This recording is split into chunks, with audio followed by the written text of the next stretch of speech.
বাসাতে ছিলাম হুম। তারা সে বাসাতেও হামলা করে। আচ্ছা। তারা জানতো না হুম। যে সেখানে আমি আছি। আচ্ছা। আমার বাসা তারা লুটপাট করেছে, হুম। কিন্তু যে বাসায় আমি গিয়ে আশ্রয় নিলাম হুম। সেখানে তারা হামলা করবে এটা আমি ভাবতাম। কিন্তু সেখানেও দেখলাম যে অনেক আহ লোকজন হুম। ঢুকে পড়ে এবং তারা ভাঙচুর লুটপাট হুম। করতে থাকে। হুম।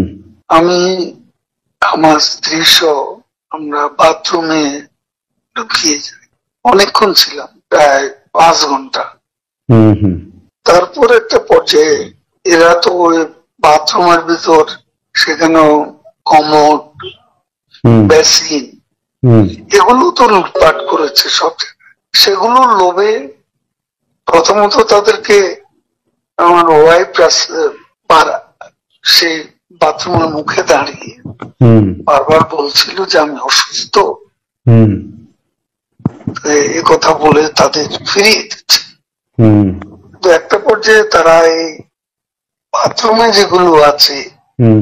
সেগুলো লুট করার জন্য জোরপূর্বক হুম। প্রবাসের হুমকি দেয়। তো সে সময় আমার ওয়াইফ জিজ্ঞেস করে যে কি করবো, হুম। খুলে দাও যা হবে।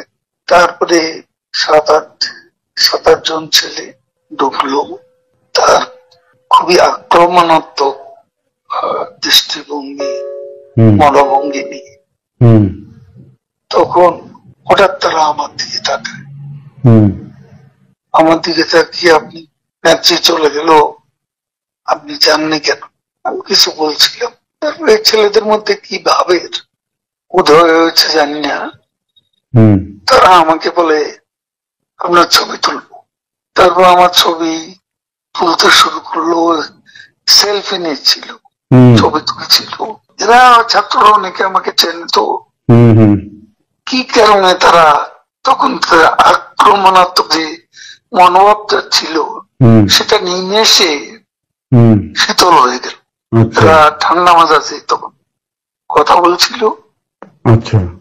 এদের মধ্যে আবার এক পর্যায়ে একটা গ্রুপ, তারা চেয়েছিল আমাকে হুম। রাস্তায় সেনাবাহিনী হুম। হাতে তুলে দিতে। কেউ কেউ আবার এটাও চেয়েছিল যে জনতার হাতে তুলে দিতে। হুম। এটা অবশ্যই তখন একটা মানসিক ভাবে হুম। ভেতরে ভেতরে হুম। ভেঙে পড়েছিলাম। হুম। এরপর এরা এদের একটা শার্ট, এদের ওই ব্যাজ, হুম। লাল হুম। পতাকা শোভিত হুম। ব্যাজ লাগিয়ে আবার কালো একটা মুখে একটা মাস্ক হুম। দিয়ে আমাকে হাঁটতে হাঁটতে হুম। সংসদ এলাকা থেকে হুম। বড় রাস্তা, গণভবন অভিমুখী হুম। রাস্তা, ওখানে নিয়ে যায়।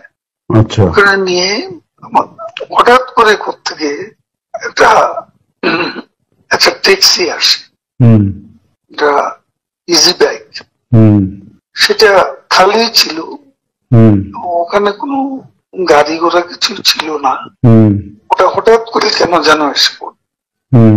হয়তো আমার ভাগ্য। এরা দুজনে আমাকে নিয়ে, আমার ওয়াইফকে নিয়ে ওটাতে উঠলো আর বলতে লাগলো, ওতে তো অসংখ্য মানুষ, হুম।